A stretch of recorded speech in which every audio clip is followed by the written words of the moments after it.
जब देव उठनी एकादशी आती है तब भगवान जागते हैं और संपूर्ण जगत में फिर से शुभ कार्यों का आरंभ होता है।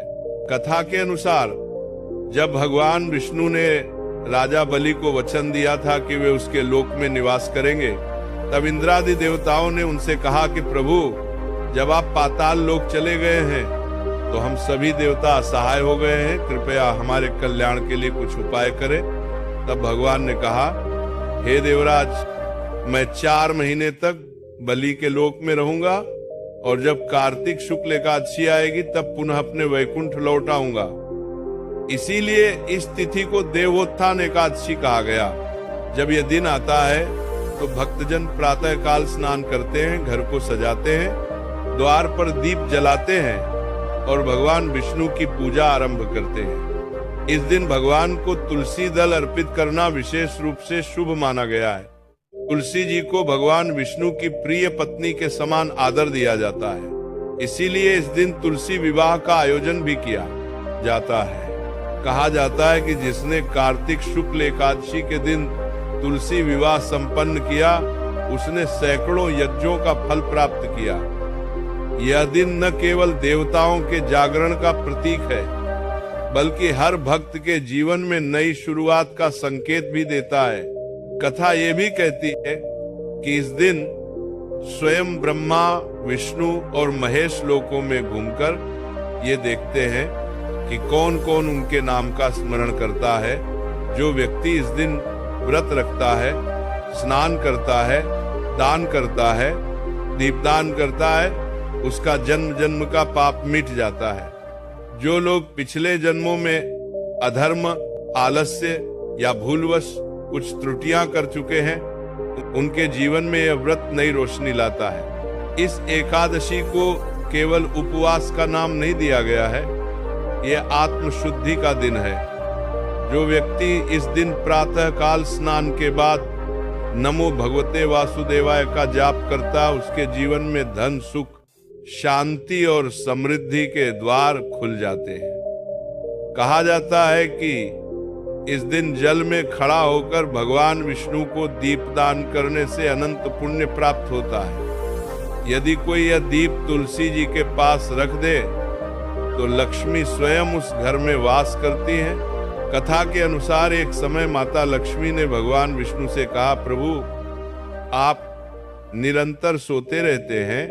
जब आप योग निद्रा में जाते हैं तो संसार में दरिद्रता और क्लेश फैल जाता है, लोग पाप और अधर्म में लग जाते हैं। तब भगवान मुस्कुराए और बोले, हे देवी, इसीलिए मैं देव उठनी एकादशी को जागृत होता हूँ ताकि समस्त जीवों का उद्धार हो सके। माता लक्ष्मी ने कहा, जो भी भक्त इस दिन श्रद्धा से आपका पूजन करेगा उसका कल्याण होगा और उसे अक्षय पुण्य प्राप्त होगा। कहा जाता है कि भगवान श्री कृष्ण ने भी ये व्रत किया था। द्वारका में जब इस व्रत का आयोजन हुआ तो सभी रानियां और नगरवासी प्रातः काल उठकर स्नान कर, दीपक जलाकर श्री हरि के चरणों में पुष्प और तुलसी अर्पित कर रहे थे। श्री कृष्ण ने कहा, आज के दिन जो भक्त अपने घर में दीप जलाएगा, तुलसी के पास दीप रखेगा और भगवत नाम का स्मरण करेगा, उसके जीवन से अंधकार मिट जाएगा।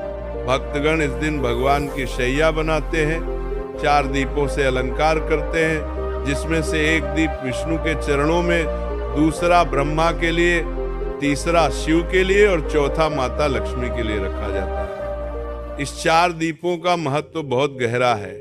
ये धर्म, अर्थ, काम और मोक्ष के प्रतीक माने गए हैं।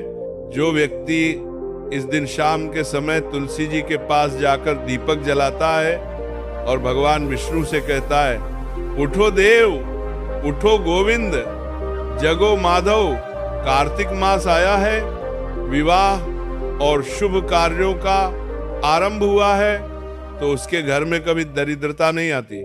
इस दिन उपवास रखने का भी विशेष महत्व है। जो व्यक्ति एकादशी के दिन अन्न का त्याग करता है और केवल जल या फलाहार से दिन बिताता है, वह अपने पापों से मुक्त होता है।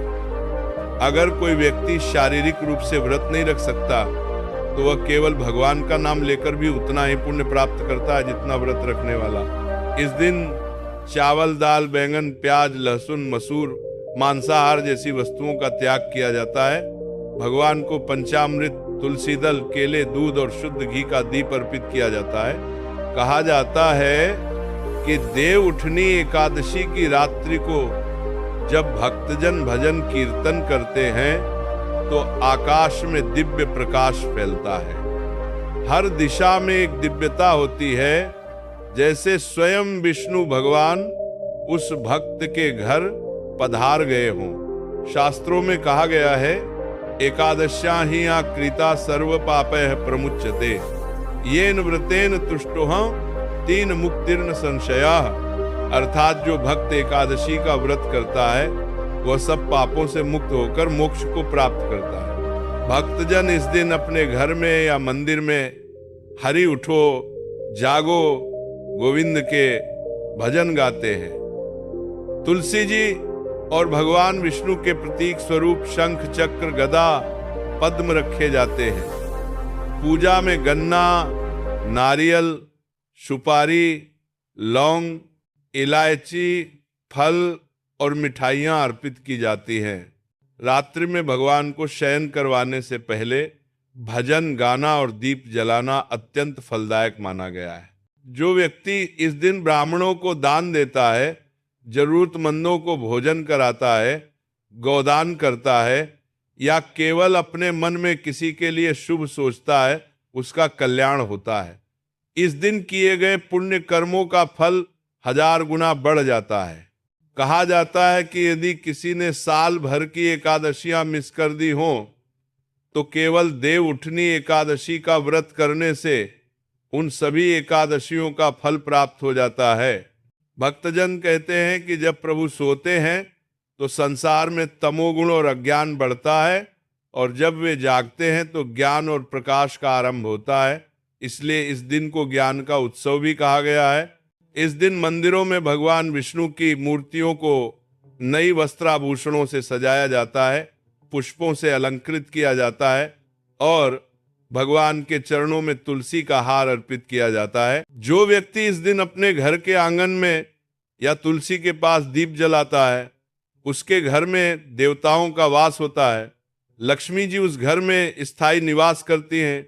ये भी कहा गया है कि यदि किसी ने अनजाने में भी इस दिन दीपदान कर दिया तो वह जीवन भर अंधकार नहीं देखता।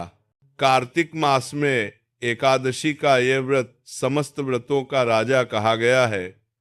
इसकी महिमा का वर्णन स्वयं भगवान शंकर ने माता पार्वती से किया था। देवोत्थान एकादशी सर्व पापहरिणी मता, यस्यां कृति व्रति नैव मुक्तिर्निह संशयं लभेत।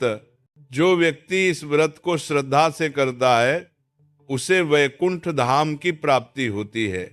इस दिन भगवान विष्णु से प्रार्थना की जाती है, हे भगवान, आप हमारी नींदों को भक्ति में बदल दें, हमारी अंधकारमय वृत्तियों को प्रकाश में बदल दें, हमें अपने चरणों में स्थान दें। कथा के अंत में कहा गया है कि इस दिन जो भी व्यक्ति सच्चे मन से श्री हरि विष्णु का नाम लेता है उसे 7 जन्मों के पापों से मुक्ति मिलती है। उसका परिवार सुखी होता है, उसके घर में समृद्धि रहती है